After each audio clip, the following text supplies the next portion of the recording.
We talked about that one has to have kavanah. We saw one has to have kavanah when putting the strings through the beged and tying them, right? And one should say beforehand, clearly prepare. Verbally, one should say l'shem tzitzis. And we saw the first part of the halacha. He said that if one didn't say it verbally, if one just thought it, then b'diavad it's okay, it's fine. He made it clear if he combined the fact that it could be that just thinking it helps, together with the shit of the Rambam that holds that one doesn't even need to say even think it. Okay. And you also mentioned the stamaz lishma, your svara as well, your logic as well. That if one puts it through if one's spinning strings, it could be for any purpose. Right. If putting it through the corner of a beged, it's clearly it's for tzitzis. That's what we saw. Now we're moving on to your other question. Your question was, does the kavanah carry through from corner to corner? Right. I said l'shem tzitzis for the first corner. Do I have to say it again for the second, third, and fourth corners? Yeah, and the question will eventually be for the whole day. Does it? What if you're tying? So for the whole day, and even for the next day, we already saw even with the spinning. The kavanah carries through to the next day.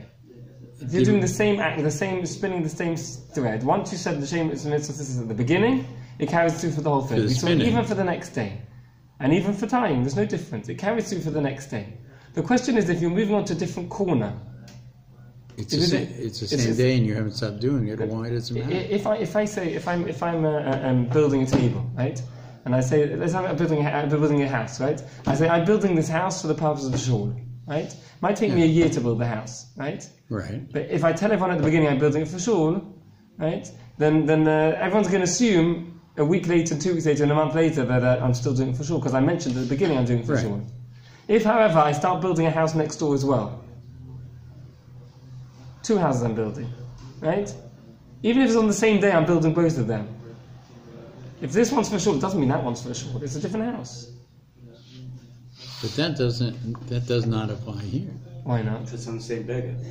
Well, first of all, actually, not even if it's on the same beged. We just said that spinning, once you have the kavanah for that day, you have for that day. Right. You know, that if there's no major interruption or other activity going on, it continues. I think even if there is an interruption, it helps. Because I've already said that what I'm spinning is for l'shem tzitzis. So even if I stop for a day and then continue, I've already announced beforehand that this is for the purpose of tzitzis. Whereas if I move on to now a different string. Now I have to announce that this is also going to be l'shem tzitzis. No, what I'm saying is that if we assume that the person who's spinning, right, regardless of interruptions, let's say he's a spinner, right? That's his trade, right? Sometimes he spins for sweaters, and sometimes he spins threads that will be used for tzit. Right? So he's spinning all morning, then he goes for lunch. Right? And at lunch, somebody says, by the way, can you do a ball of thread for my sweater? Right? Now, does he have to make sure that he's on the right ball of thread? They're both white, they're both exactly the same thread. The only difference is actually what your kavanah is for it, and who's going to get the thread at the end. Right. So it seems to me he needs to have a consciousness when he goes back to his spinning, that he's spinning still for the tzitzit and not for the sweater. Right.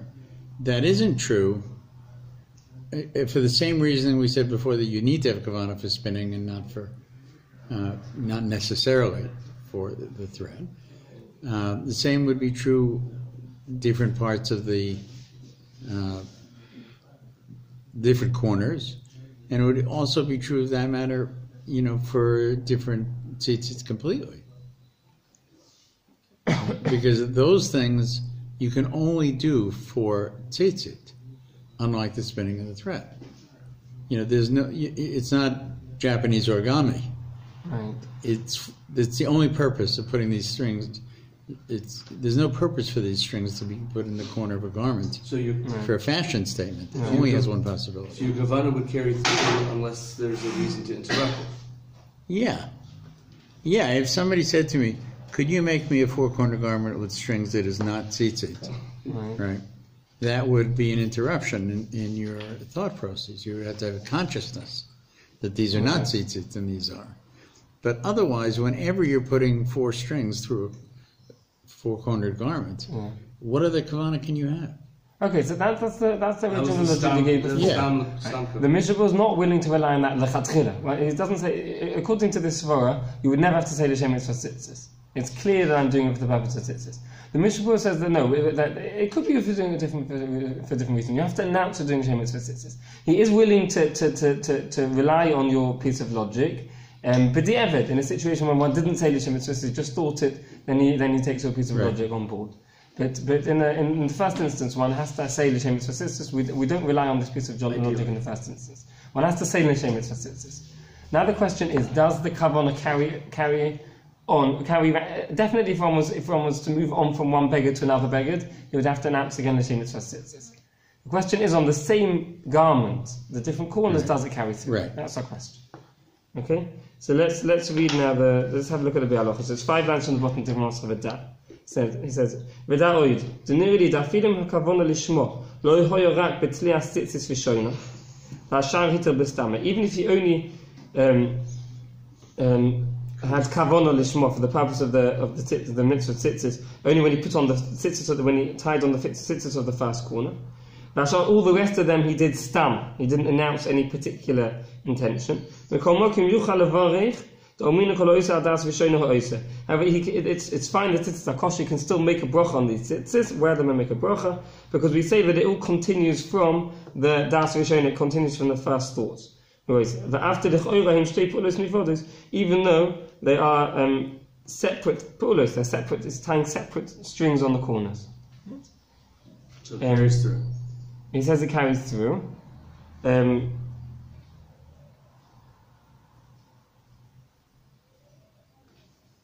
Yeah, it does sound like from his loshen that it's b'di eved, right? He says even if the kavanah shmo was only for that, he doesn't say in the wording of lechatchila.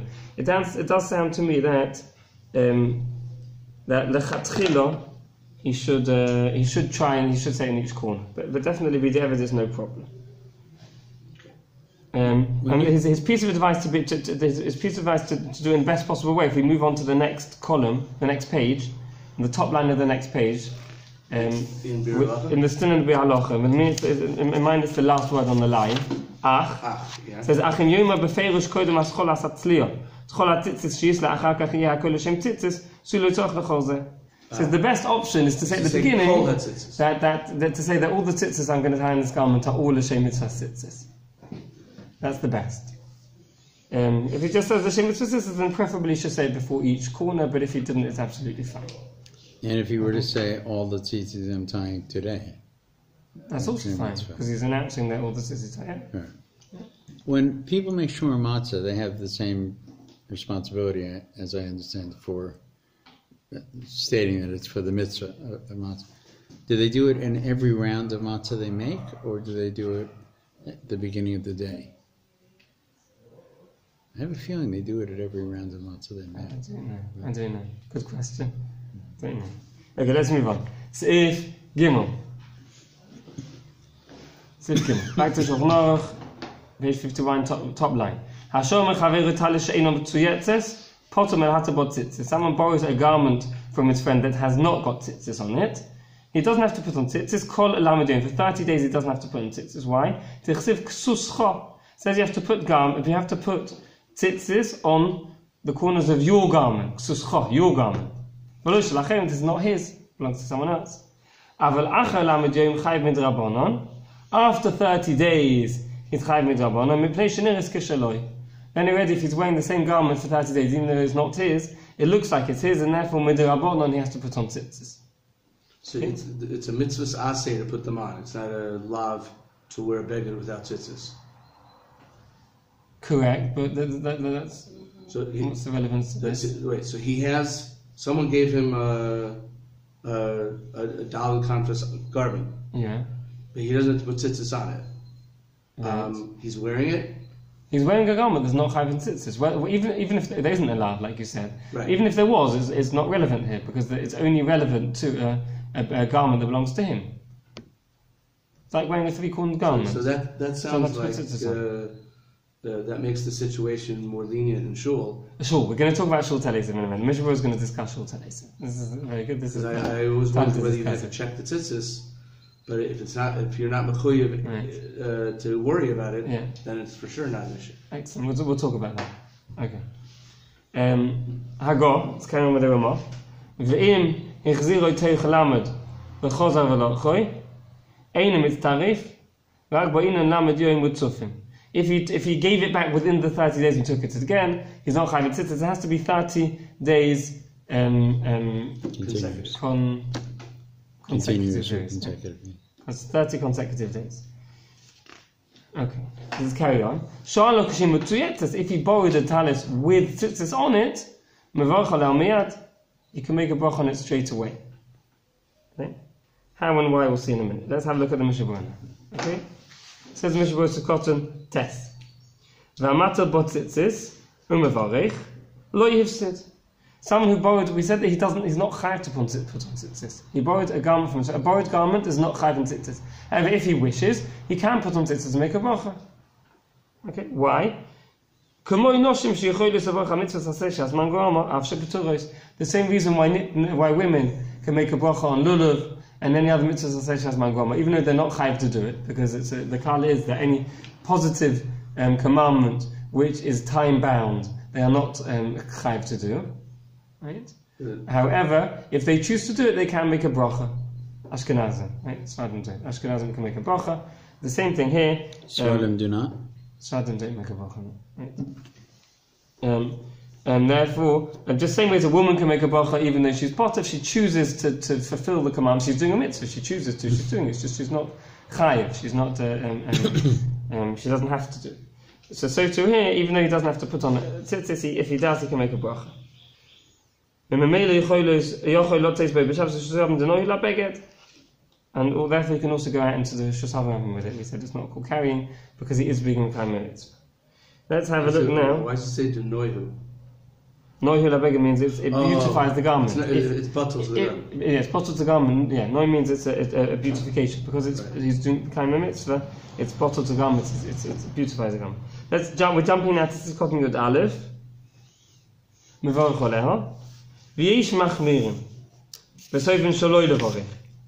Some hold that he shouldn't make a bracha, right? Unless he gives it to him as a matona al manas lahachzir. We're familiar with this phrase from Arba Minim. Right? Arba Minim also, it says it has to belong to you.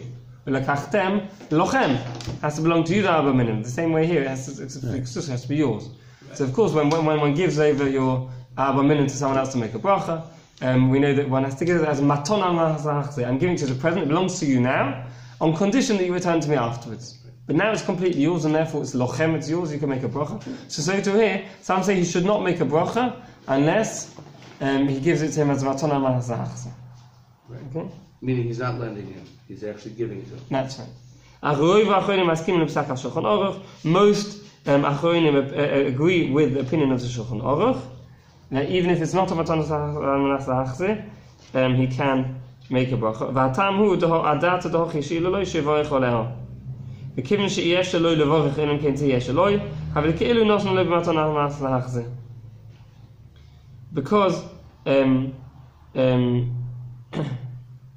Because he's lending it to him clearly in order to be mekayim the mitzvah, and he can only mekayim the mitzvah if it's his. Therefore, it's as if he stated that he's giving it as a matana manachzeh, even if he didn't state it. Now, it's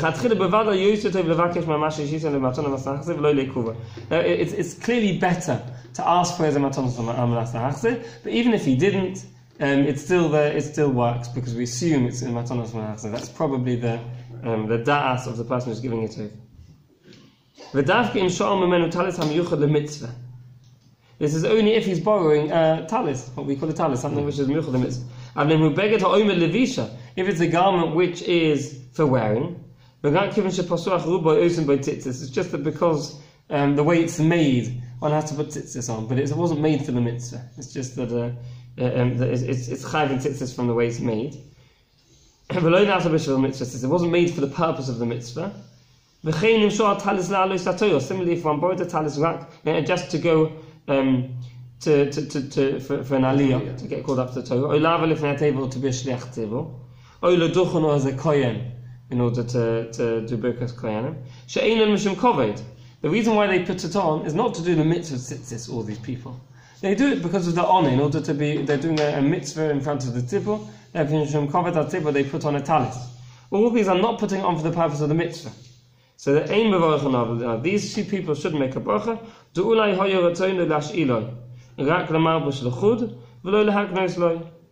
Because maybe the person who lent it to him was just giving it to him as a garment for covered in order to honor the tzibur, but not.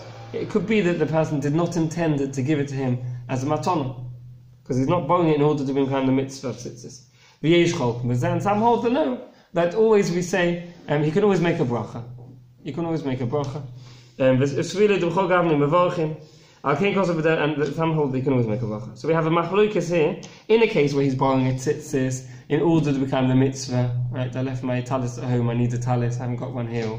Or at all, can I borrow your talis in order to become the mitzvah? According to everyone, he should preferably ask for as a matan, but even if he didn't, he can make a bracha. If, however, he's borrowing it and not to be behind the mitzvah, for example, as a kohen going up to duchen or an aliyah or as a shech tzibur, then there's a machlokes if he can make a bracha or not.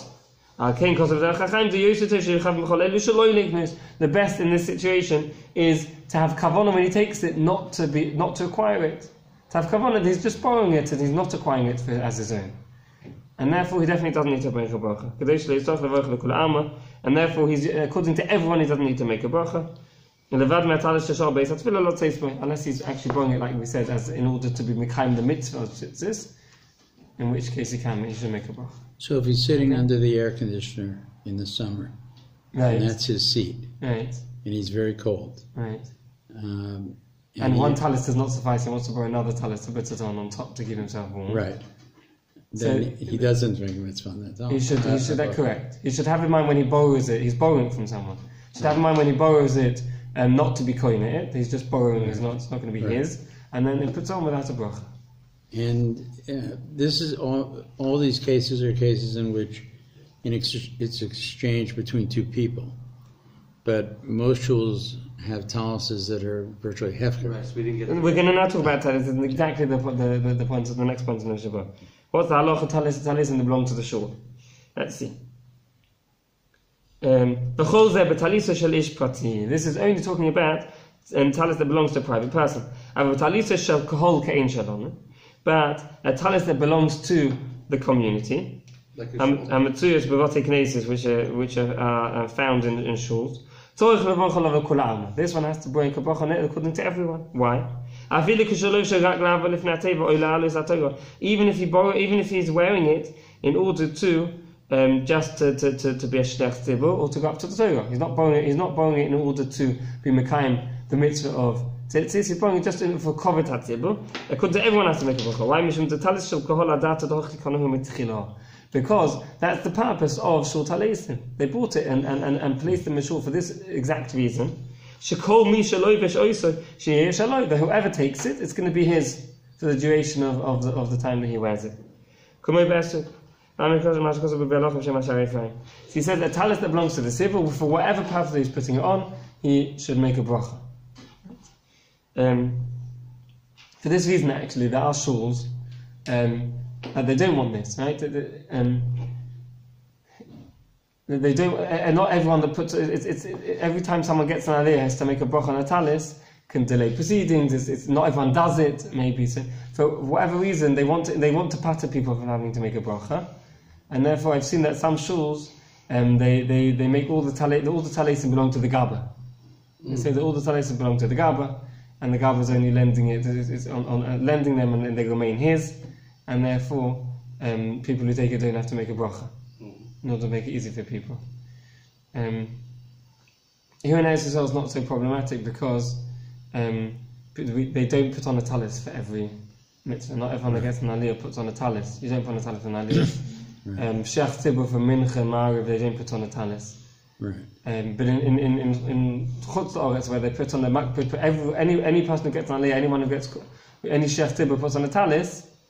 It becomes difficult every time to make a bracha. and therefore there are places that do this. They make everything, all the talis belong to the Gabba, so there's no need to make a bracha. So this is slightly off subject, I apologize, but just simple question is, that means putting on a talis in these situations is not a halacha, it's a minhag of the shul. Putting on a talach in these situations it's for kavod hatzibur. Right. It's because you're representing the tzibur for a certain mitzvah. Therefore, you have to honor them by putting on this talis, which is a chosh of a beggar. This is the right. So that's why we put on these situations. Right. But it's not a requirement. It's not a requirement. As you see, there are different minhagim.